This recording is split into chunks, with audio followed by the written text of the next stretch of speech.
C'est bon.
La vie est un conte où l'on apprend l'oiseau.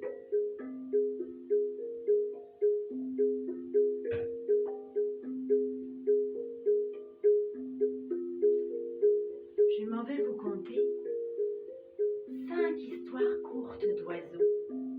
Nous découvrirons Gravity, la maman colombe pleine d'audace, Shoghi, l'enfant oiseau musicien, Fanta, la poule qui pose beaucoup trop de questions, et enfin Gouzou, le pigeon voyageur philosophe. Mais commençons avec la première histoire.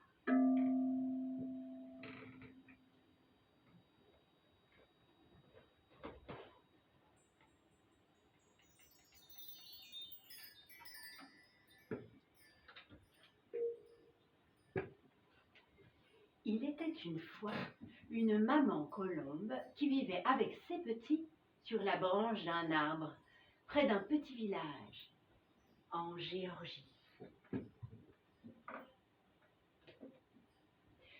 Les enfants, vous connaissez la Géorgie?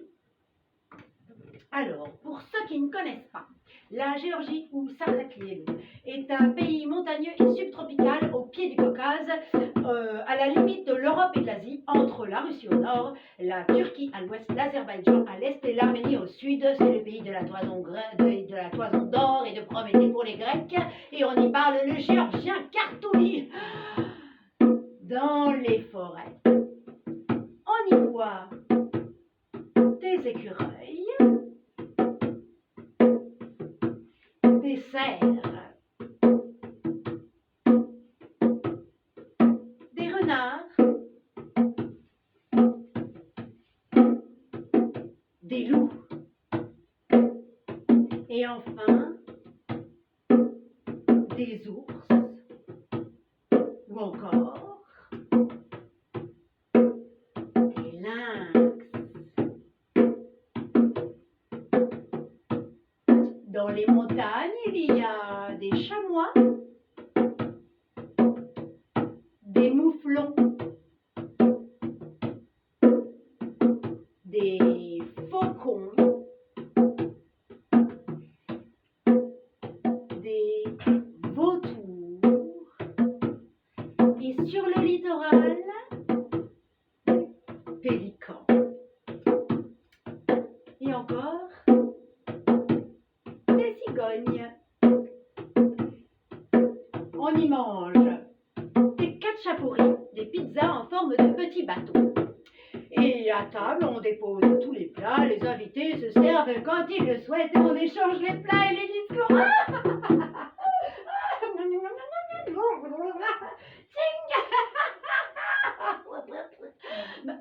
Mais revenons à notre Gravity.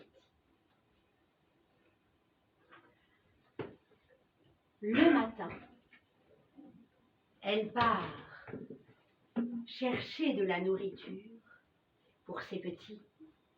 Et le soir, après avoir passé une journée assez fatigante, elle se pose sur la branche près des petits et elle chante.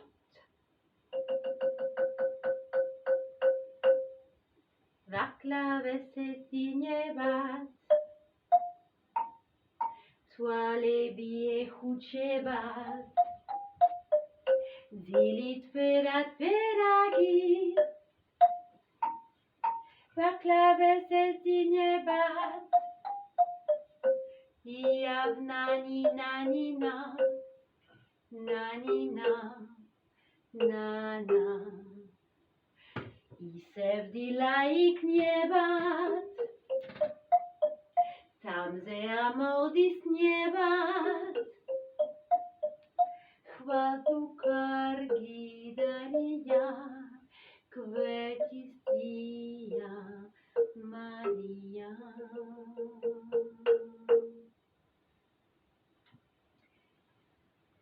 Un matin, un paysan qui passait par là voit le nid sans la maman. Il se rapproche des petits, il les arrache du nid et les ramène chez lui. Quirti revient peu de temps après, la bouche pleine d'asticots, de vers de terre et d'insectes, un délicieux repas pour ses petits. Et bientôt elle laisse tout se répandre sur le sol en s'apercevant que ses petits ont disparu. Elle les cherche partout, elle soulève chaque brindille du nid, elle fouille sous chaque feuille, sous chaque branche de l'arbre, elle vole d'arbre en arbre aux alentours. Personne! Épuisée, les ailes baissées, elle commence à pleurer.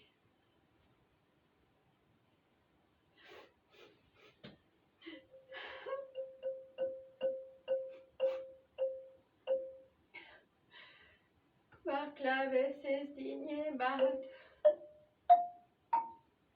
toalebi huchebat,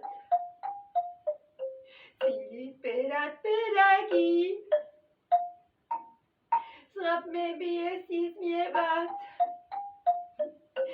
iav nanina nina, nanina, nana, isev dilaik niebat, tam ze amordis niebat, chvatu kargidalia, kvetis dia Maria.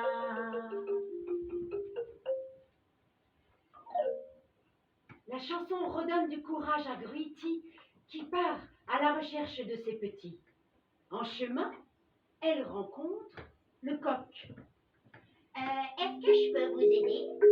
Je suis à la recherche de mes petits, je viens de les perdre. Eh bien, je vais vous aider. Chacun a besoin d'un ami dans l'adversité. Ils partent donc tous les deux sur le chemin. En chemin, ils rencontrent l'aiguille. Salut, qu'est-ce que vous faites? Je suis à la recherche de mes petits, ils ont disparu. Est-ce que je peux venir avec vous? Ils partent alors tous les trois sur le chemin. Chemin faisant, ils rencontrent l'âne. Qu'est-ce que c'est? Qui êtes-vous? Je suis à la recherche de mes petits, ils ont disparu. Et que font le coq et l'aiguille avec vous?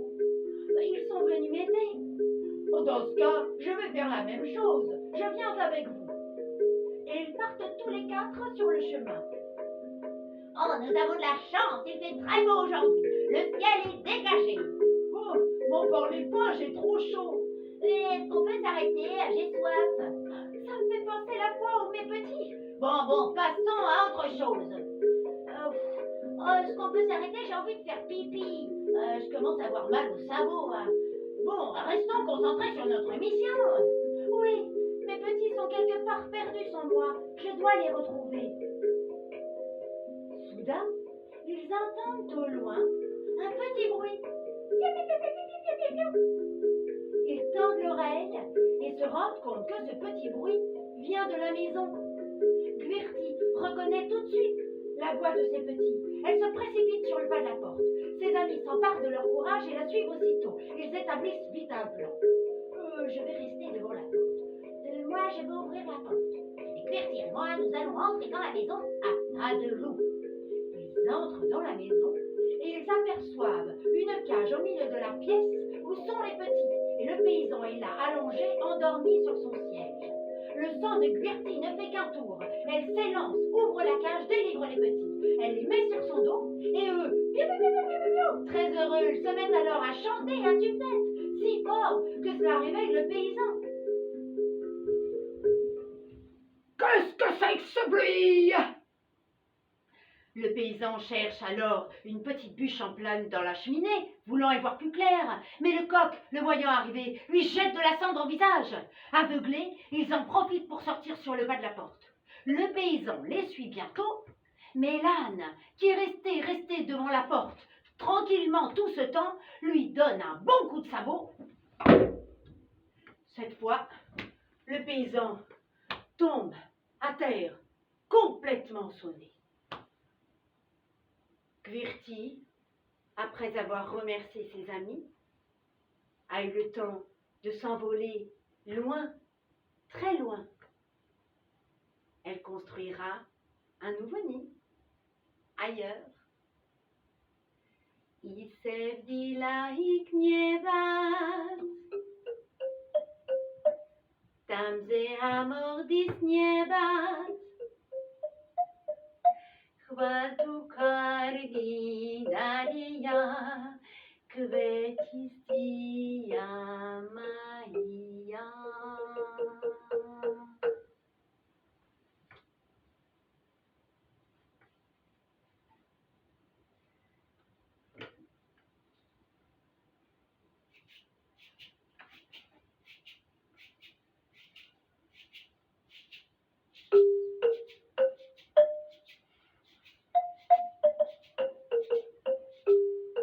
C'est l'histoire de Shoghi.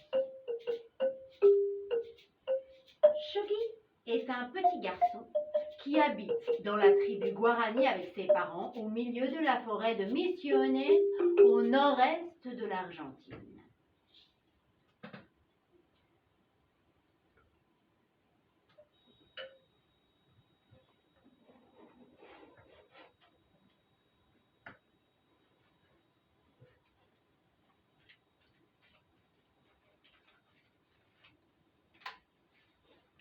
L'Argentine, pour ceux qui ne connaissent pas, est un pays situé très loin, au-delà de l'océan Atlantique, en Amérique du Sud. Dans les forêts, au nord de l'Amérique du Sud, au nord de l'Argentine, il y a des lamas, alpagas,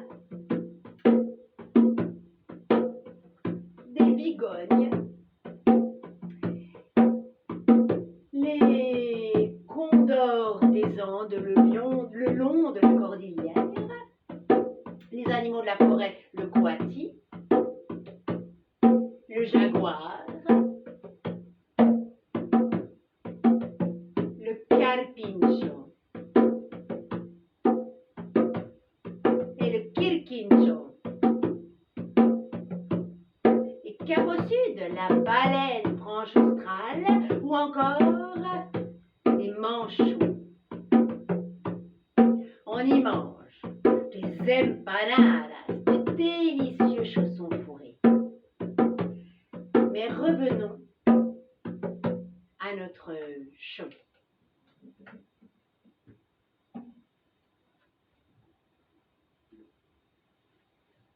Cuenta la leyenda que en un árbol se encontraba encaramado un indiecito guaraní. Y sobresaltado por el grito de su madre perdió apoyo y al suelo se cayó. Y entre los brazos maternales, por extraños sortilegios en Shoghi se convirtió. Shoghi, Shoghi, Shoghi, qué lindo es, qué lindo va, perdiéndose en el cielo azul turbí. Shoghi, Shoghi, qué lindo va, perdiéndose en el cielo se alejó. Sa peau était bronzée, brûlée par le soleil de l'endroit où il habitait, et ses yeux étaient noirs et en amande comme tous les habitants de sa tribu.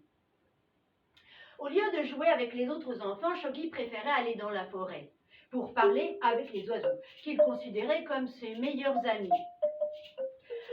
Souvent, il s'asseyait sur la branche d'un vieux timbo, c'est un arbre typique de cette région, et il jouait de douces mélodies avec sa flûte. Et avec lui, les oiseaux qui chantaient avec lui.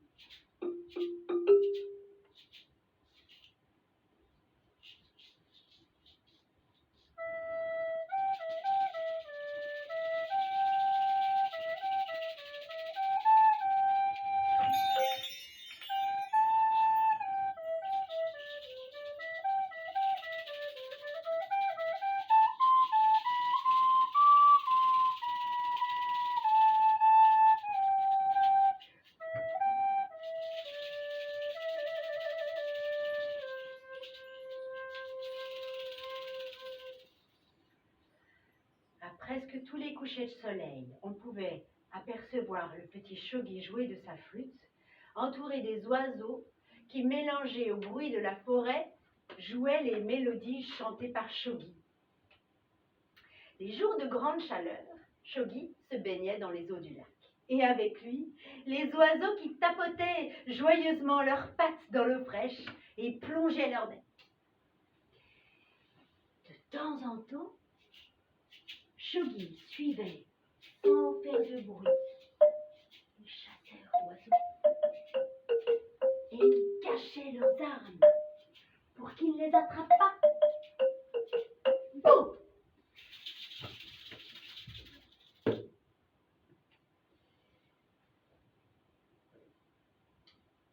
chef de la tribu, el cacique, s'énervait beaucoup avec lui. Hijo, ya te dije 100 veces que no hagas esto. Ahora estás castigado. Anda a tu cuarto y no salgas hasta que yo te lo diga. Je t'ai déjà dit 100 fois de ne pas faire ça. Maintenant, tu seras puni. Reste dans ta chambre et n'en sors pas. Dans cette situation, les oiseaux venaient rendre visite à Shoghi. Shoghi leur donnait des graines et eux, des oranges et du miel pour le remercier. Mais un jour, que Shoghi était dans la forêt en jouant de sa flûte, une maman colibri s'approcha de lui. « Shoghi, Shoghi, viens vite, tu dois m'aider. Mes petits sont attaqués par les fourmis tueuses de la forêt. Vite, au secours, au secours !» Shoghi ne douta pas. Il grimpa sur l'arbre, mais il était attaqué par les fourmis. Étourdi par les piqûres de fourmis, malgré la douleur, il arriva à l'arbre où était placé le nid. Rapidement, il prit l'arbre et le déposa sur le sol, en sauvant ainsi les petits. Mais, étourdi par les piqûres, il tomba sur le sol. La frappe fut si grande que Shoghi resta là allongé, les yeux fermés, sans bouger. Les oiseaux qui l'entourèrent lui jetèrent de l'eau pour le réanimer, mais bientôt ils comprirent que Shoghi était mort. Soudain, un grand cri de douleur parcourut la forêt. « Shoghi est mort! Shoghi est mort !» Tous les animaux, les écureuils, les crapauds, les biches, tous étaient tellement tristes, car ils le connaissaient bien et ils l'aimaient. Un par un, les oiseaux s'éloignèrent. Et au bout d'un moment, ils revinrent avec des fleurs bleues de différentes tailles, formes et arômes, mais toutes étaient bleues. Les fleurs bleues étaient les préférées de Shoghi, et les oiseaux s'en rappelaient bien.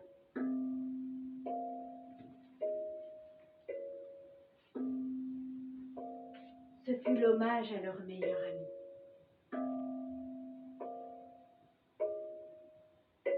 Doucement, sur la terre rouge de Misiones, apparut alors une grande tache bleue. Sur cette tache bleue, tous les oiseaux étaient rassemblés, en formant un arc-en-ciel avec leurs plumes de différentes couleurs. Ils chantèrent la chanson préférée de Shoghi. Et soudain, un miracle! Leur ami se transforma en oiseau comme il l'avait rêvé. Selon la légende, Parmi les oiseaux surgit un bel oiseau bleu qui s'élança dans le ciel en chantant « Shoghi, Shoghi » et il était suivi par des milliers d'oiseaux. Et depuis ce jour, on peut trouver dans la forêt de Misiones, surtout sur les orangers, un bel oiseau bleu qui chante Shoghi, Shoghi, qué lindo va, perdiéndose en el cielo, se alejó.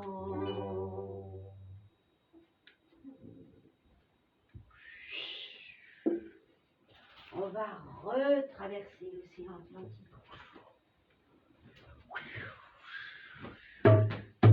Pour aller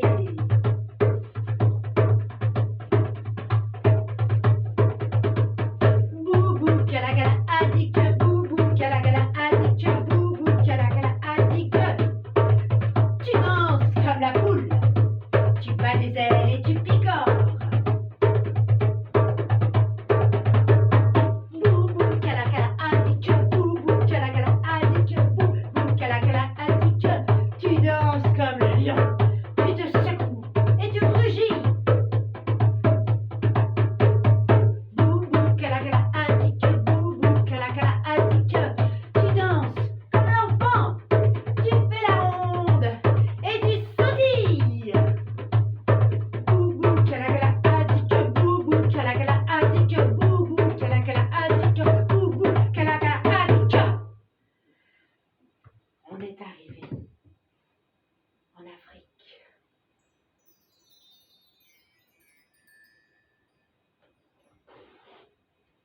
Il était une fois dans un petit village de Guinée.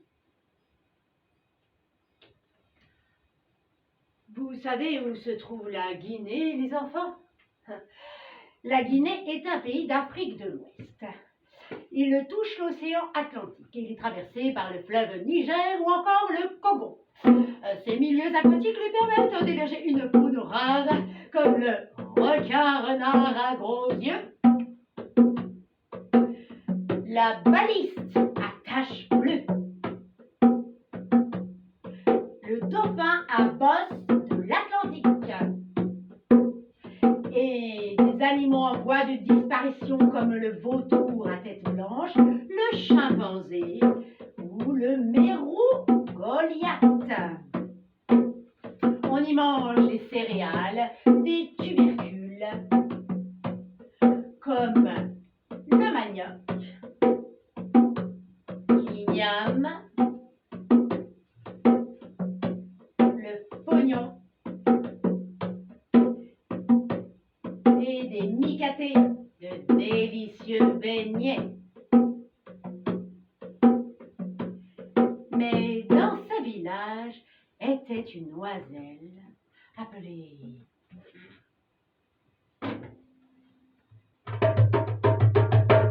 Musolu Segeni. Musolu Segeni lei, Musolu Segeni, Farafina Musolu Zoni. Musolu Segeni, Musolu Segeni lei, Musolu Segeni, Farafina Musolu Zoni. Ningua Musolu Zoni, Ningua Musolu Zoni. Musolu Segeninde, Onda Musolu Nana. Musolu Segena, Éthiopie Musolu Segena. Musolu Tolomine, Libéria Musolu. Musolu Segeni, Angola Sereninde. Musolu Segeni, Farafina Musolu Zoni. Oh, bah, il y a Fanta! Fanta, tu as des ailes, non? Pourquoi est-ce que tu ne t'envoles pas comme moi?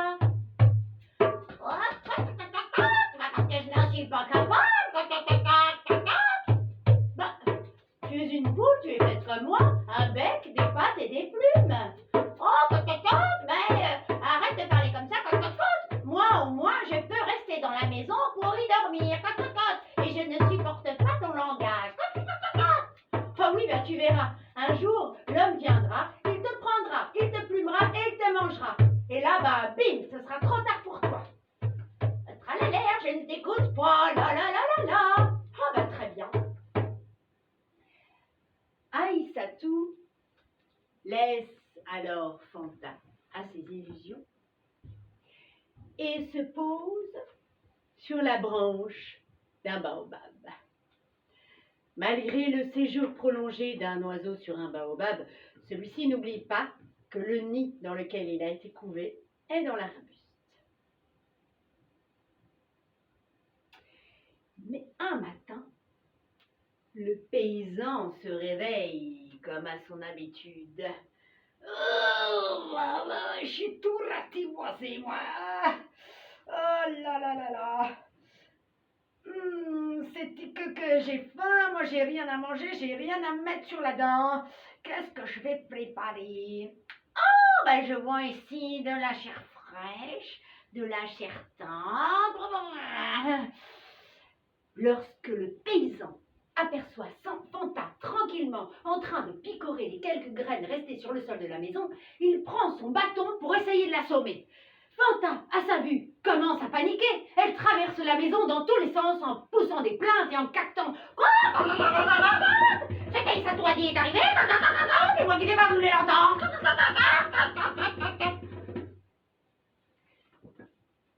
Aïssatou, qui voit Fanta du haut de sa branche, lui dit « Psst, entre dans les hautes herbes. »« Mais il va me voir. Chut, entre dans les hautes herbes et ne bouge pas. »« Mais si. Chut, entre dans les hautes herbes, ne bouge pas. Et quand tu seras au beau milieu de la verdure, Mais si. chut, entre dans les hautes herbes, ne bouge pas. Et quand tu seras au beau milieu de la verdure, reste tranquille. »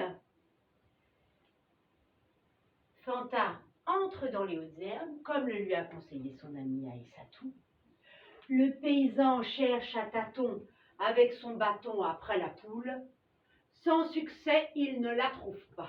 « Bon alors, cocotte, petite poulette, où es-tu, cocotte ?» Fatigué, il rentre chez lui, bredouille. Le voyant partir, Fanta sort de sa cachette pour se diriger vers son amie Aïssatou. Celle-ci lui donne de nouveaux conseils. Quand il reviendra, tu pondras un œuf. Quand il le verra, il se dira la poule pour des œufs, donc je n'attuerai pas logique. Mais il prendra l'œuf, il le ramènera chez lui pour le faire cuire avec du sel, il le mangera, il sera content. Et le lendemain, il retournera à l'endroit où tu auras de nouveau pondu un œuf. Voilà le conseil que je te donne, ma chère Fanta. Suis-le. Merci ma sœur, je ferai ce que tu m'as recommandé. Aujourd'hui, demain et tous les autres jours jusqu'à ma mort. Si tu fais cela, les gens n'auront plus envie de te tuer. Et puis, Aïssatou s'en va, gazouillant, contente de pouvoir toujours chanter.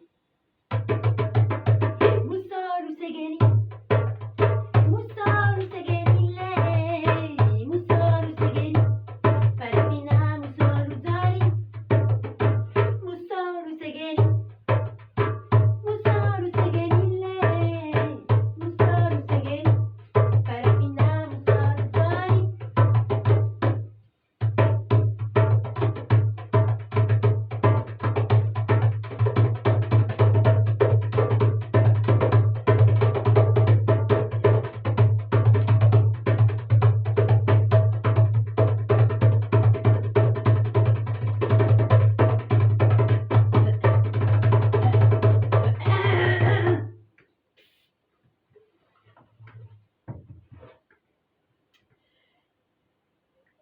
Savez-vous de quelle couleur sont les merles, les enfants?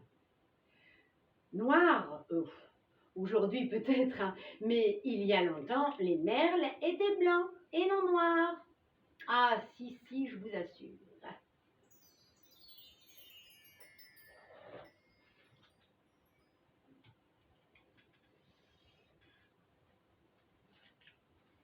Il était une fois une merle appelée Irma. Irma était une très belle merle blanche, comme elle était fière de la blancheur de son plumage, et comme elle se pavanait devant les autres oiseaux, surtout devant les moineaux bruns et les pigeons gris. Elle se trouvait toujours sous les rayons du soleil pour être encore plus blanche, lissant ses plumes et peignant sa queue. Ah oui, Irma était une vraie vaniteuse.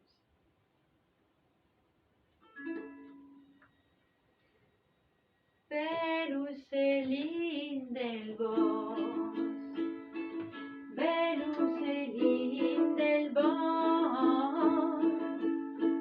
a la campaña vola, Pelucelín del bosque, per la campaña vola.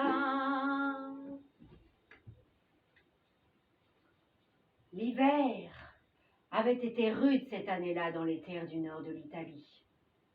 Eh oui, en Italie, il n'y a pas que la mer et le soleil. Au nord, au pied des Alpes, les hivers sont très froids et Irma la merle ne pouvait plus trouver de nourriture. Le vent glacial avait gelé la neige tombée, rendant le sol très dur. Même pas un petit verre de terre à grignoter. Irma avait tellement faim. Au fait, les enfants, vous savez ce qu'on mange en Italie? Du risotto jaune au safran, de la ciambella à la confiture de fraises et de la polenta aux cailles, les oiseaux. D'ailleurs, vous connaissez les animaux qu'il y a dans les bois et les forêts du nord de l'Italie? Des chamois, des renards, et puis des marmottes, ou encore des chocards à bec jaune. Le mois le plus froid de l'année, janvier, il s'amusait malicieux à tourmenter la pauvre merle avec son gel. Elle grelottait de froid, elle claquait du bec, la pauvre, et tout son plumage épais ne suffisait pas à la protéger. Ce mois fou attendait que Irma sorte du nid pour recouvrir le sol de froid et de gel. Pauvre, pauvre petite merle. Il merlo ha perso il becco, come farà cantare? Il merlo ha perso gli occhi, come farà vedere? Il merlo ha perso il becco e gli occhi, povero merlo mio, come farà cantare e a vedere? Il merso per la cova, come farà covare? Il merso per le orecchie, come farà sentire? Il merso ha perso cova orecchie, povero merlo mio, come farà covar e a sentire? Il merlo ha perso un'ala, come farà volare? Il merlo ha perso la zampa, come farà saltare? Il merlo ha perso la zampa, povero merlo mio, come farà volare e a saltare?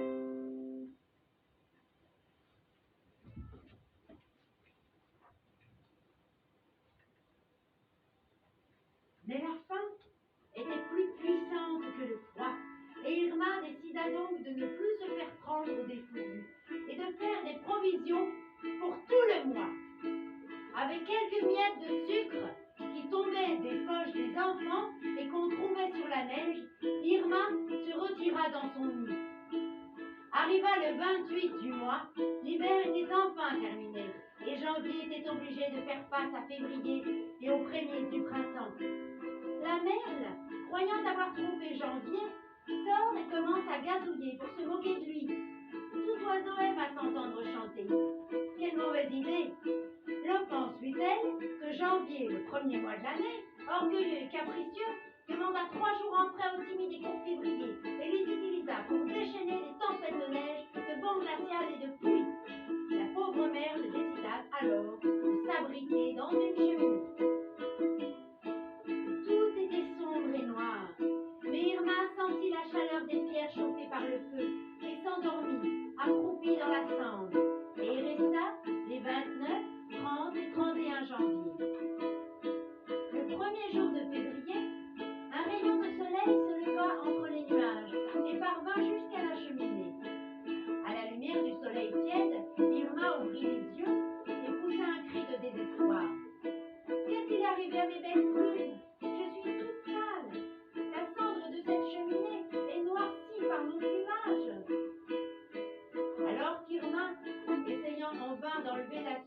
avait noirci, une voix mielleuse s'entendit dans le silence.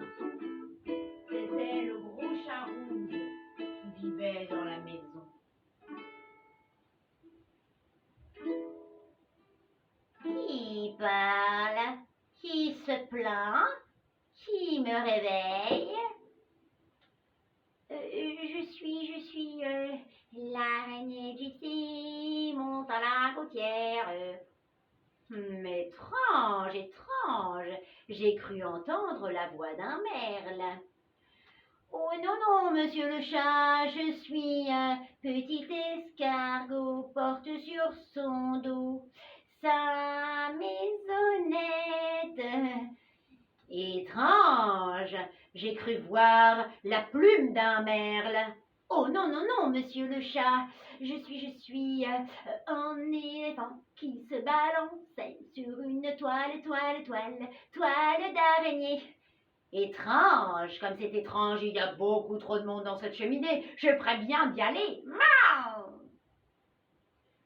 Le chat, ne trouvant pas les plumes blanches escomptées, ennuyé, se tourna de l'autre côté et se mit à somnoler, tandis qu'Irma, petit pas après petit pas, sortit en silence de la cheminée à la lumière du jour. Les rayons tièdes du printemps illuminaient ses plumes noires, très noires comme du charbon. Irma regarda ses plumes et sa queue, et elle se dit qu'il valait mieux être noir, intelligent et vivant, que blanc, vaniteux et dans le ventre du chat. C'est ainsi que depuis ce jour, tous les merles naissent avec des plumes noires.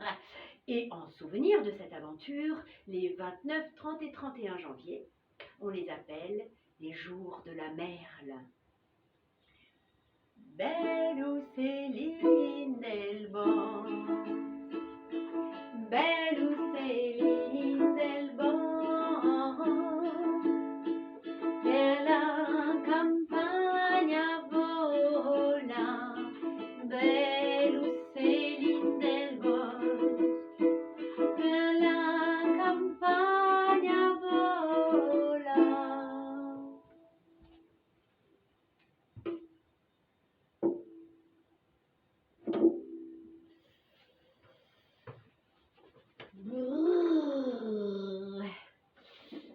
Assez de gel, assez de neige, pensa le pigeon voyageur. J'ai vraiment envie de soleil.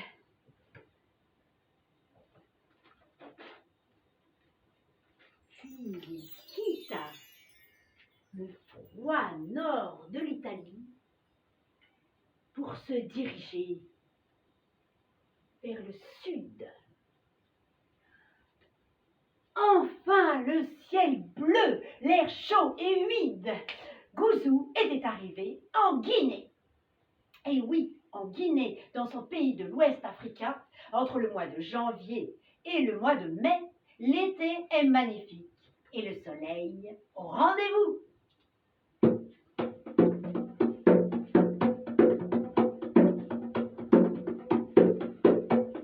En bobo bila campanali alla sara, le ira e bobo bila campanali alla sara, le ira yeke ke ni mo yeke yeke, yeke ke ni mo yeke yeke, yeke ke ni mo yeke yeke, yeke ke ni mo yeke yeke, bicombello la do Kenya, ah ah, bicombello la do Kenya, ah ah, imaci maiello, yeke ke ni mo yeke yeke, yeke ke ni mo yeke yeke, yeke ke ni mo yeke yeke, yeke ke ni mo yeke yeke.